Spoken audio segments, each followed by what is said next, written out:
On this edition of Crime Chronicles, I come to you from Winston-Salem, North Carolina. We go back to 1932, July of that year actually, and we examine one of the deaths that has remained one of this state's greatest and most enduring mysteries for almost a century.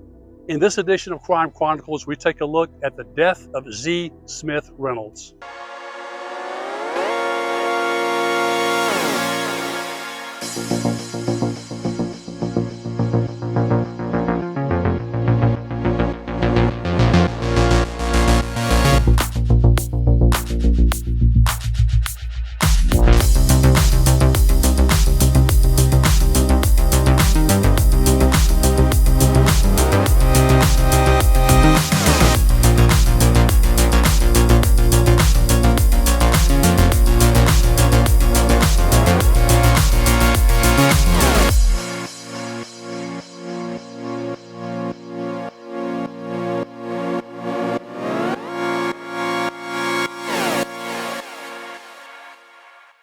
On July 5th, 1932, late that night, Z. Smith Reynolds, heir to the R.J. Reynolds tobacco fortune, was shot in the head at the Reynolds mansion, the Reynolds family estate. He was taken to Baptist Hospital in Winston-Salem, where he died several hours later, on July 6th. The question then and now, was the death of Z. Smith Reynolds a case of suicide or was he murdered? That and the life of Z. Smith Reynolds are the subjects of this edition of Crime Chronicles. This story has all the elements of an F. Scott Fitzgerald novel like The Great Gatsby. Wealthy people, perhaps living a very carefree lifestyle, perhaps too carefree in a moral sense for a lot of other people of that day, and particularly during the Great Depression, which set in the late 1920s, early 1930s, while millions of Americans were either starving or out of work, trying very hard just to get by. Here were families like the Reynolds living in, which you can see even today, would be graded as very affluent. Zachary Smith Reynolds, or Z. Smith Reynolds, or just Smith Reynolds, or just Z, was born in Winston-Salem, North Carolina on November 5th, 1911. Smith Reynolds was the son of R.J. Reynolds, founder of the R.J. Reynolds Tobacco Company, and Catherine Smith Reynolds. The name Reynolds, more specifically R.J. Reynolds, is synonymous with wealth and affluence here in North Carolina, as he was, as most people around the state know, and many people throughout the country for that matter, was the principal founder of one of America's, if not the largest tobacco interest, one of the largest, particularly in his time. Behind me is a symbol of that affluence and that wealth. This is the Reynolds house. It is still open today. It was open around 1917, and it is open to tours and houses a museum for visitors to enter. It also is the place where Z. Smith Reynolds met his death. The room where Z. Smith Reynolds died, and we'll show that in the podcast, stills of the room, is, probably can't see it very well from here behind these trees, but it's in the right-hand corner on the second floor. Now, how did Z. Smith Reynolds die? That's the question. At the time of Smith's birth in 1911, his father was the wealthiest man in North Carolina, and R.J. Reynolds was producing 1/4 of all plug chewing tobacco in the United States. The introduction of the Camels cigarette brand 2 years later spiked the company's profits. In its first year of production, 425 billion Camel cigarettes were sold, becoming the most popular brand in the U.S. by 1918. One story that comes to mind about R.J. Reynolds and how he acquired his fortune in tobacco. Very interesting one, kind of a side note really. But he was a part of a company that was owned, actually overseen by James Duke of Durham, North Carolina. Now, James Duke is not the namesake of Duke University. However, James Duke provided the endowment that allowed for the changing of Duke University to the current name, but he said that Duke University was named after his father. Well, James Duke was sort of over R.J. Reynolds in a way, if you will. Interesting story that R.J. Reynolds' daughter told not long before she died. R.J. Reynolds' principal tobacco product that he profited from at first was Prince Albert Tobacco. And he was doing very well, but he wanted to expand. But James Duke, who was a tobacco magnate himself, at first said that you do anything you want, but lay off cigarettes. Well, somewhere along the line, a change of heart came, and he encouraged R.J. Reynolds to get involved in the cigarette business. He was struggling somewhat financially, and Duke supposedly told R.J. Reynolds, look, why don't you water the stock? And that will artificially inflate the price of your company, but it's not exactly honest and not legal either. Although the SEC, Securities and Exchange Commission, did not even exist at the time, and the laws and rules overseeing Wall Street were not very well enforced. Well, Reynolds, being an honest man, supposedly, and also not wanting to run afoul of the law, refused to water down his stock. Now, sometime along that same time, a circus came to town. A circus came to Winston-Salem, and R.J. Reynolds took his family to see the circus. One of the attractions was a camel. It occurred to R.J. Reynolds, what animal can go the furthest without watering itself, as in thinking about watering the stock? He said, a camel. And so that is how the Camel cigarette brand came to be, in a part of the world that has never seen a camel unless it was in a circus or a zoo. Around 1912, Smith Reynolds' mother, Catherine, began designing a country estate, the future Ronaldo House. The 1,067-acre estate was completed in 1917. Its centerpiece was a 64-room mansion. It included 2 kitchens, 3 dumbwaiters, an elevator, 14 bathrooms, a bowling alley, a full bar, a billiard room, a pipe organ, and a telephone in each room, when very few houses had any telephones. The main house was complemented by formal gardens, vineyards, a golf course, 2 tennis courts, an outdoor swimming pool, and a man-made lake called Lake Catherine with a boathouse. The lake, which no longer exists, was created by damming the nearby Silas Creek. Adjoining the property was the so-called Ronaldo Village, which was primarily used for housing the estate staff and is now a shopping center. The village had its own post office, 2 churches, 2 schools, and a model farm to exhibit and innovate the latest practice in agriculture, horticulture, and livestock production. The Reynolds children attended a school specially built on the estate. Z. Smith Reynolds was raised in affluence, but he also had somewhat of a troubled childhood in a lot of respects. While his parents were good parents in the sense they were good providers, and they were not harsh toward their children, they were also somewhat distant. A lot of the raising in his case was done by hired hands by the Reynolds family. And then Z. Smith Reynolds' life was met with tragedy when, as a child, his father passed away. And before he reached adulthood, his young adulthood for that matter, his mother passed away as well. R.J. Reynolds died on July 29, 1918, from complications due to pancreatic cancer. His will left each of his 4 children a trust that they had limited access to until they reached the age of 28, when they would inherit his entire estate. The headmaster of the Ronaldo School, John Edward Johnston, married the widowed Catherine Reynolds in 1921, 3 years after R.J.'s death.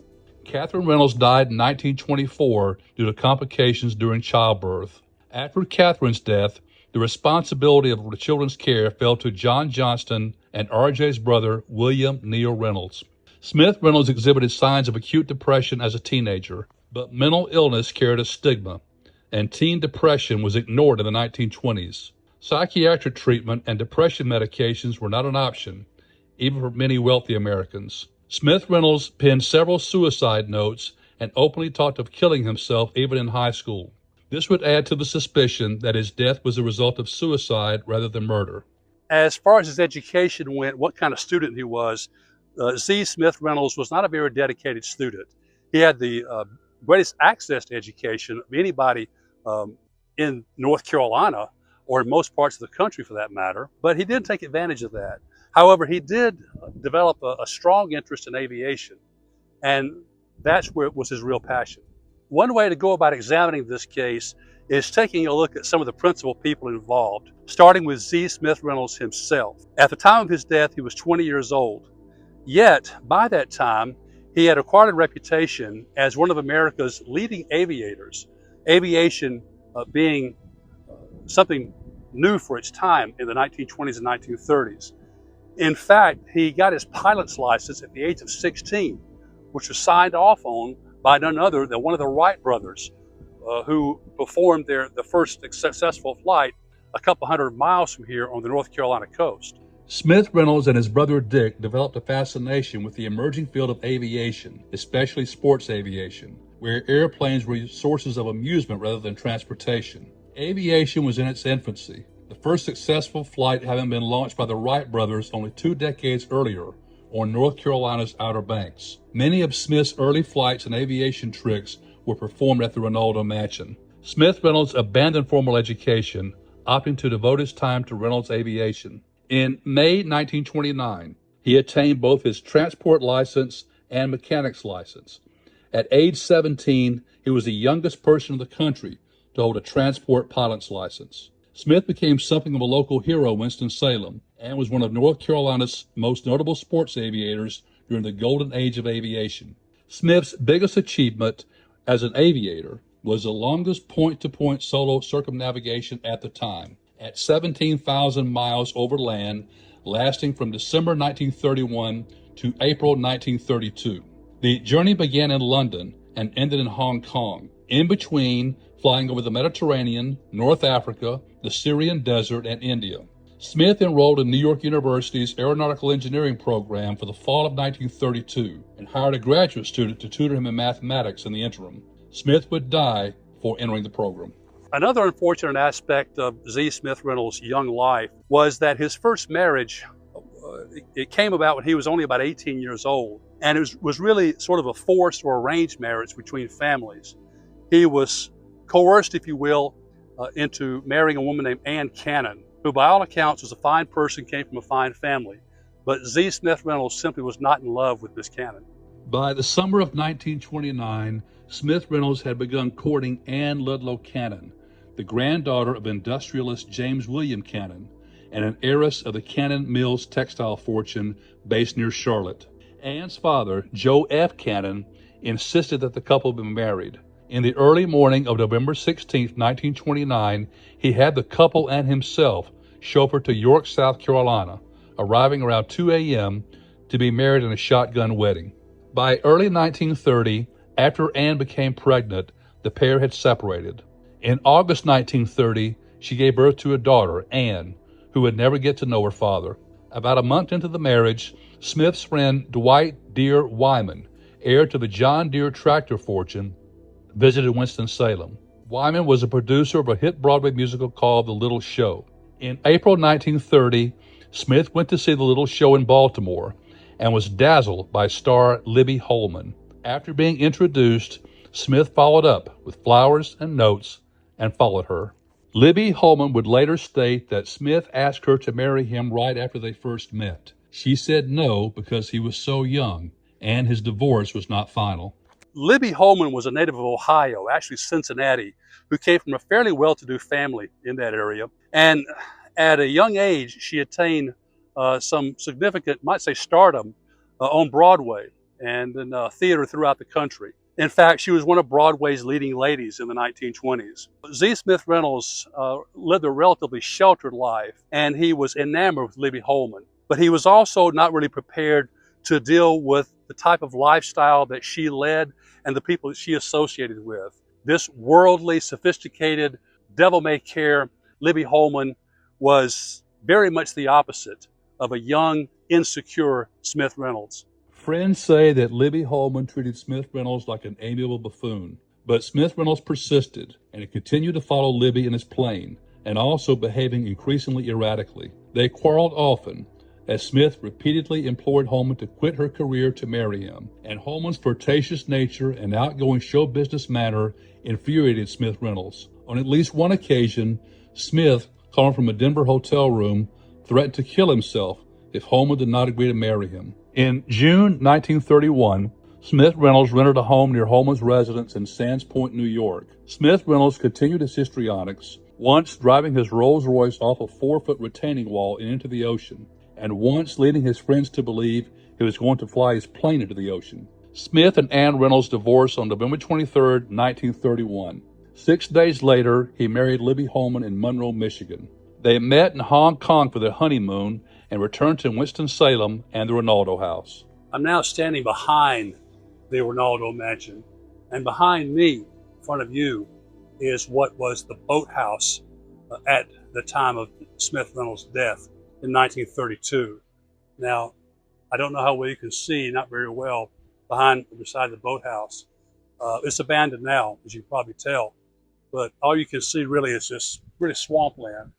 There was a lake here, and all that remains of the lake is perhaps what you may be able to see here.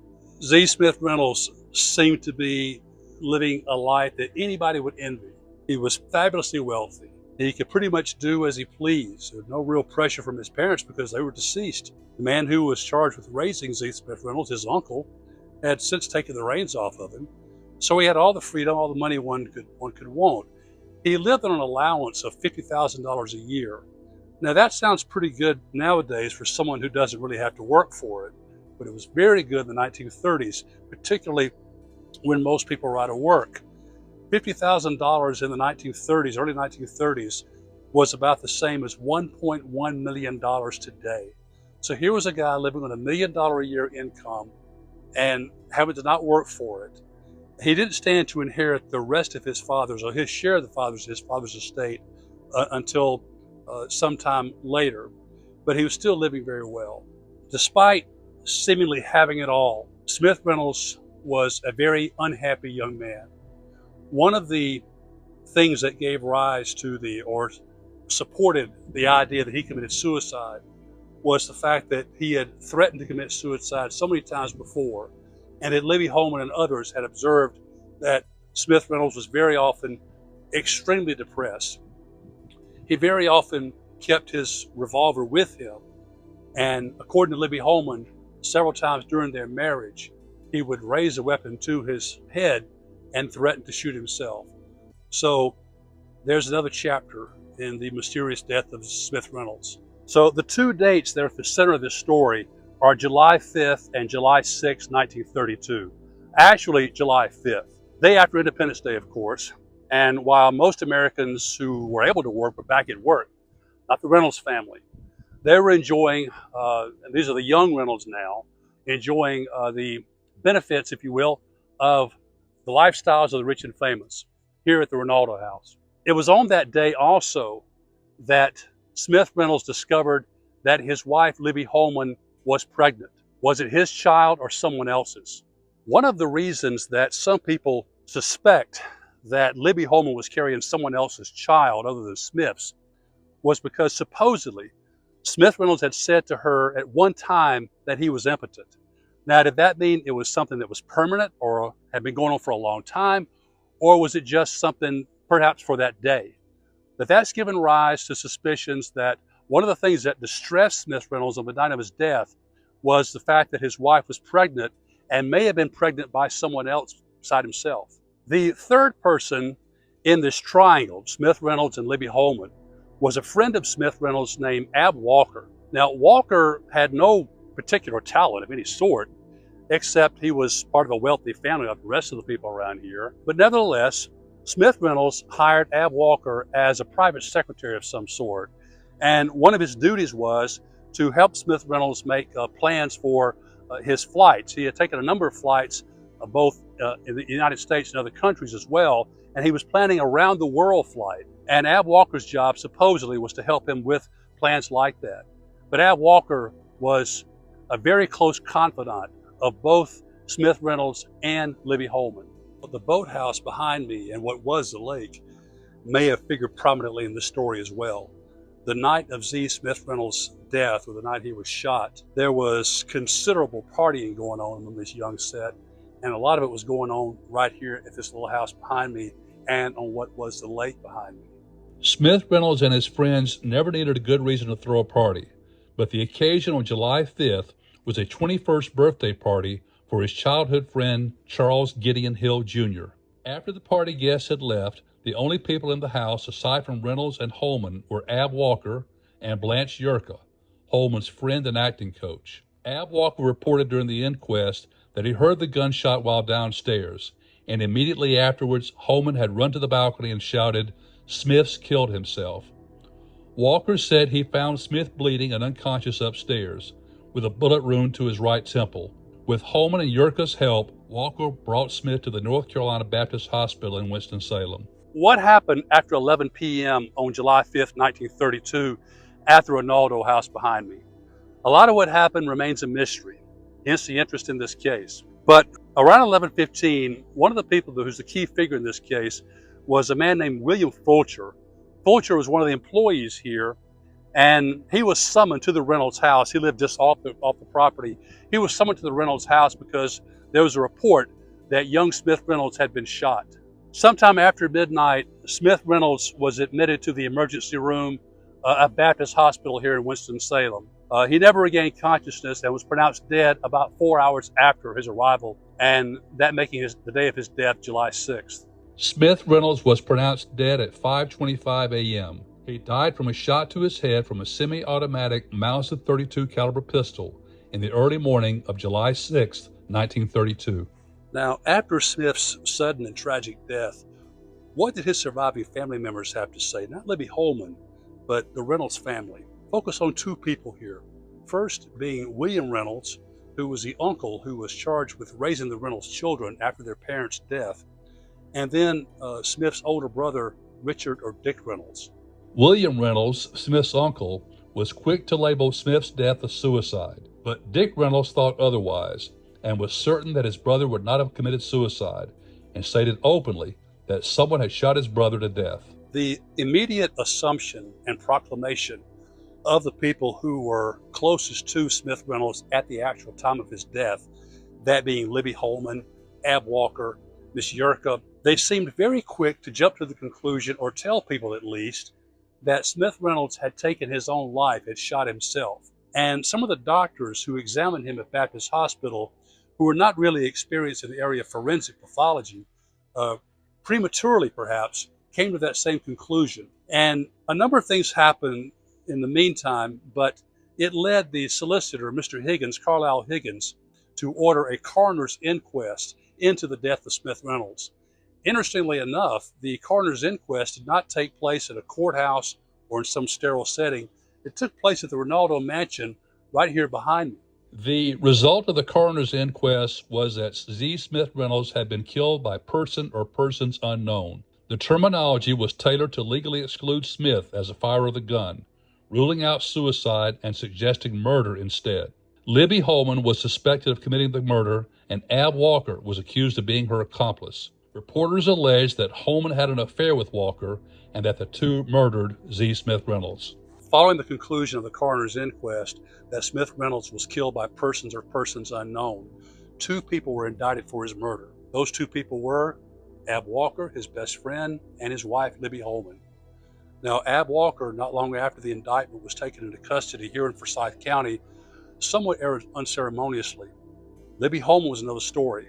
By the time the indictment came down, she was out of state, and it became a story in and of itself as to how she was going to get back to Winston-Salem and be booked and make her first appearance.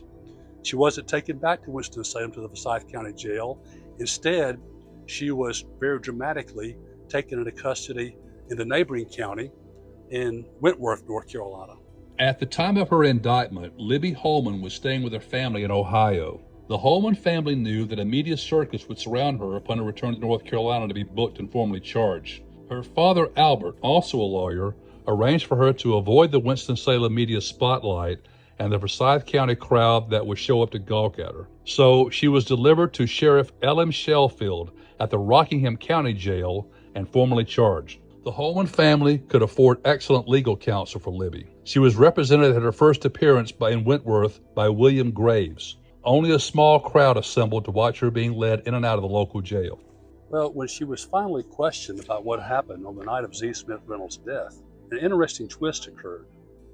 Libby Holman developed a very, very unusual case of complete amnesia. Was this claim legitimate or not?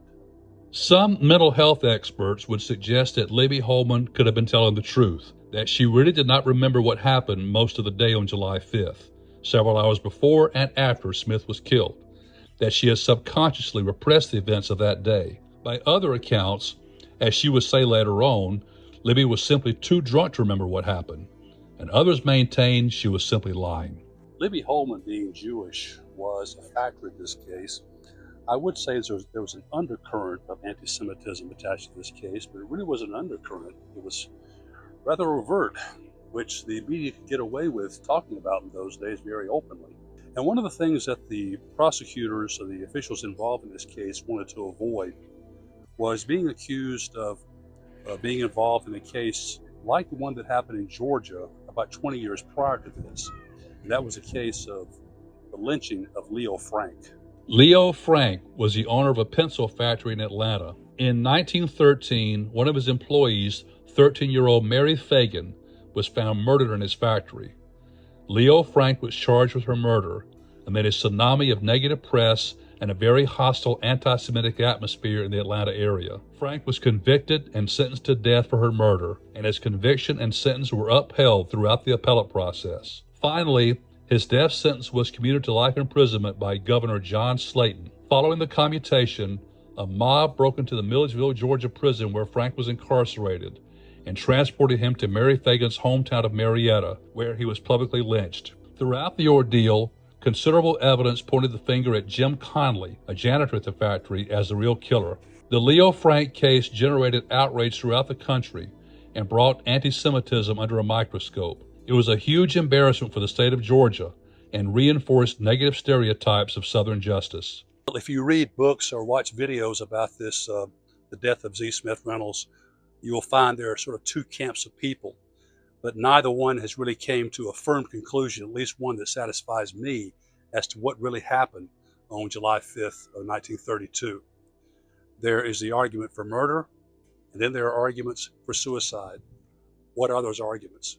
Well, among the arguments for suicide are that Smith Reynolds was known to be very depressed, that he had threatened suicide many times before.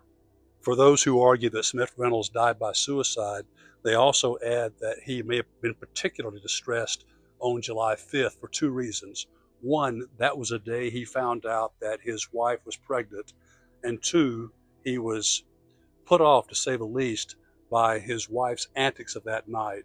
Libby Holman, being a Broadway actress and being this woman that was far from the sheltered life that Smith Reynolds knew growing up, was often very flirtatious, or at least very outgoing, much to the dismay of a person who was raised in a household and a culture where women were supposed to assume sort of a background or secondary role to the man of the house. What about the case for murder? There are a number of arguments in favor of that. One was, this is a bit much to explain in the video, so I'll explain it more in a voiceover, the fact that Libby Holman and Ab Walker's account of what actually happened do not seem to jive with the evidence that was found in that room where Smith Reynolds died. If Libby Holman and Ab Walker's account of suicide were true, Smith Reynolds was standing over the bed where Libby was lying and shot himself. But the location of the bullet after it exited Smith's body, that being the bedroom wall, would make that account impossible. The trajectory and location of the bullet indicated that Smith Reynolds was lying on the bed when he was shot and was not standing up. Coupled with the argument about Smith Reynolds not killing himself, but being killed by someone else, that being Ab Walker or Libby Holman, was the fact that Libby Holman, although she had very little experience with firearms, identified the weapon that he used, that she saw him shoot himself with, as a revolver. Now, to most gun novices, like myself included, would I have recognized, would she have recognized, that what he held in hand was a revolver or just a gun or a pistol? A very compelling argument against the suicide angle concerns angles itself. Most people, if they unfortunately decide to shoot themselves, will either put the gun in their mouth or they may put the gun directly against their temple like this. It turns out that Smith Reynolds died when the gun went through his head, but the bullet exited his left ear, just below the left ear. Now, in order for him to have killed himself, he would have had to hold the gun up like this above his temple, and therefore the bullet would go through his head and exit through his left ear. Some have said that it is very unlikely and even impossible for a person to shoot themselves that way. We don't know how sincere they were when they said this, but Ab Walker and Libby Holman, through their attorneys, claimed that their clients were eager for a trial because that was the only way where they could clear their name. And so they supposedly were looking forward to a trial, and as was the general public. Carlisle Higgins, the solicitor for Forsyth County, was set to prosecute the case.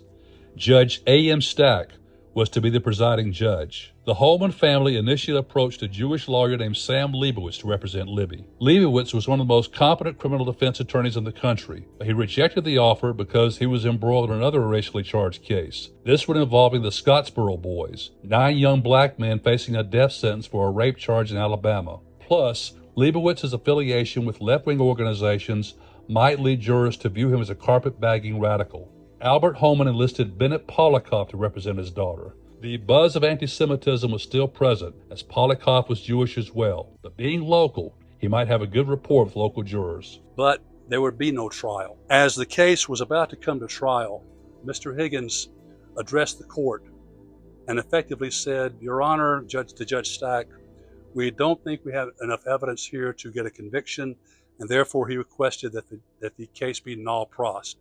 Now, nol pros basically means that the prosecutor says they refuse to prosecute. It lends itself to the case perhaps being reopened at a future date, but usually it's not. This stunned the courtroom, it stunned the public. Judge Stack, in situations like this, judges are not under obligation to accept a nol pros request from a prosecutor, but they very seldom deny the request because their thinking is, if the prosecutor thinks they can't win the case, why should we bother trying it? And so there was no trial against Libby Holman and Ab Walker. The charges were effectively dismissed. And while that officially cleared their name in the justice system for the most part, it contributed to the mystery of this case, and it led to even more doubts as to whether they were indeed not guilty of this crime.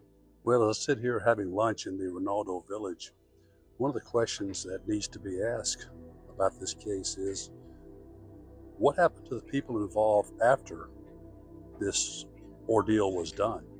Another titillating aspect of this case concerns something that Ab Walker said or wrote.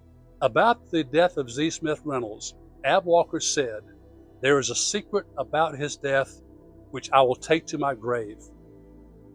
And he did. Ab Walker lived in obscurity until his death in 1954 at age 44. Libby Holman resumed her show business career. Christopher, the son to her brief marriage with Smith Reynolds, died in a mountain climbing accident in 1950 at age 18.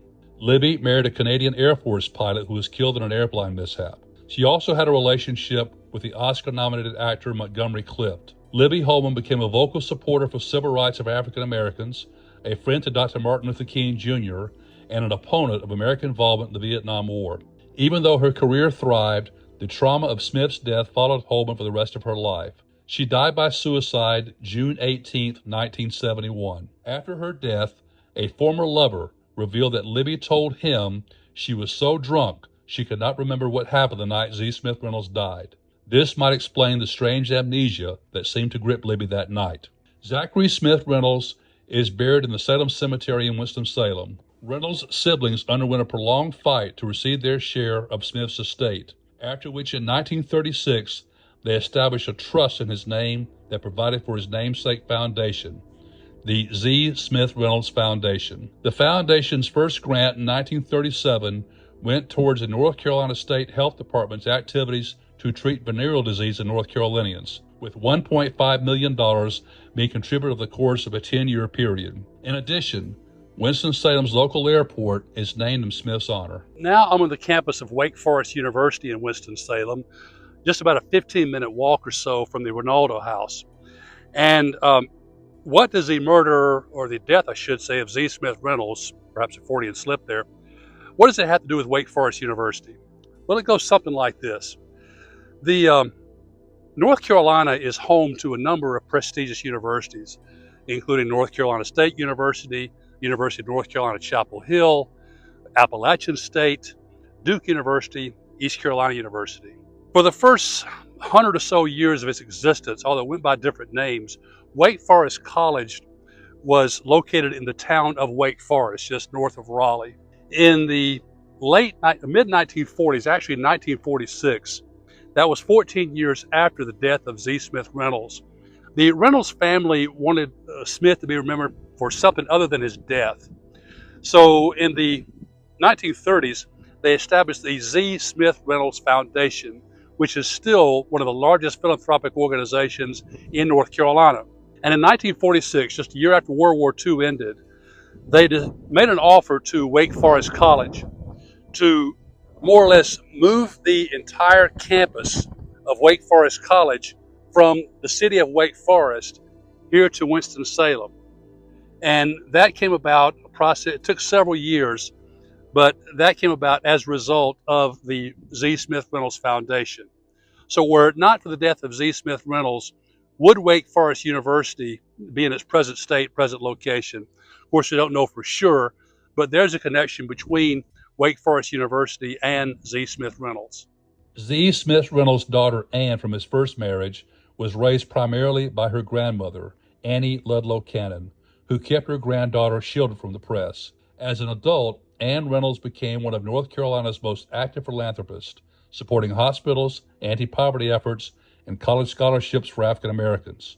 Multiple books and films were inspired by the case, including Sing, Sinners Sing in 1933, Reckless with Jean Harlow, released in 1935, Robert Wilder's 1946 novel Written on the Wind, and the 1956 film of the same name with Rock Hudson, Lauren Bacall, and Robert Stack. The Reynolds Building, completed in 1929, still dominates the Winston-Salem skyline. Well, I hope you enjoyed this edition of Crime Chronicles. As we delve into the darker side of human nature, we invite you to join us on our journey by liking and subscribing to our YouTube channel. Your support helps make possible our inquiry into the sometimes unsettling but always fascinating phenomenon known as crime and justice. So hit that like and subscribe button right now and don't miss future episodes. Till then, Mark Jones, hoping you will join our Crime Chronicles community. And thanks for tuning in.